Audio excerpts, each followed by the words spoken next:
Ding ding ding ding, আজকে চলে এসেছে মাংস, কাঁচা মাংস রান্না করবো আজকে। মাংস এটা আছে আদা রসুন বাটা, পেঁয়াজ, টমেটো আর কাঁচা মাংস। এটা কিন্তু আমার লাইফে ফার্স্ট রান্না করা ভিডিও।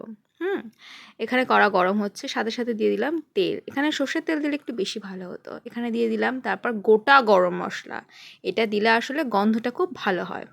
তারপরে এটাকে বেশ নাড়িয়ে চাড়িয়ে ভাই বোনগুলোকে গরম করলাম। তারপর দিয়ে দিলাম একটু চিনি। আমার ঠাম্মি বলতো চিনি দিলে নাকি তরকারির টেস্ট বাড়ে। তারপরে দিয়ে দিলাম পেঁয়াজ।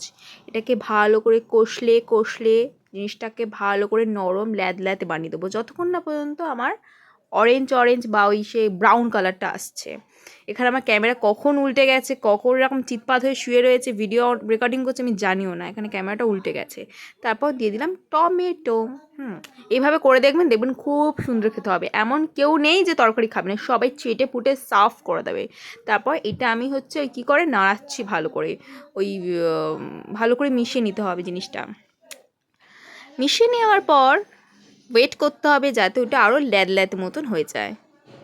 তারপর আমি দিয়ে দিলাম এখান থেকে উপর থেকে নুন, যাতে আমার নুনের কৌটোটা দেখা না যায়। যথেষ্ট ফালতু একটা নুনের কৌটো আমার। তারপরে 5 মিনিট এটা ভালো করে নাড়াচাড়া করে দেখবেন গায়ে থেকে একটু করে তেল তেল ভাবটা না উঠে আসছে, তেলটা আলাদা হয়ে যাচ্ছে আর কি।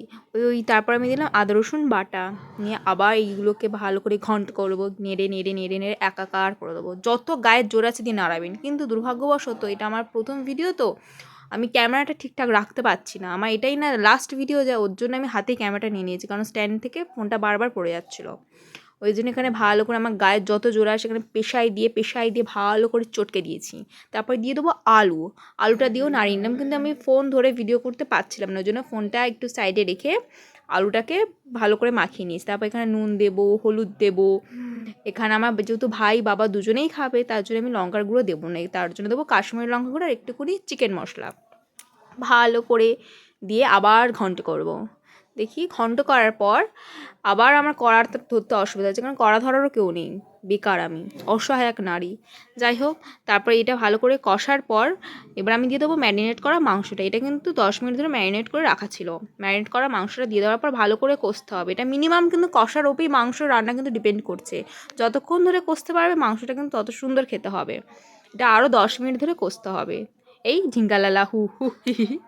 যাই হোক, আমার মাংস কষা রেডি। এখান থেকে মাংস থেকে তেল অলরেডি ছেড়ে বেরিয়ে আসছে, সুতরাং বুঝতে পারবে তোমার রান্না রেডি। এবার দিতে হবে জল। আর একটু কিছু নাড়াচাড়া করার পর আমি জল দিয়ে দিলাম।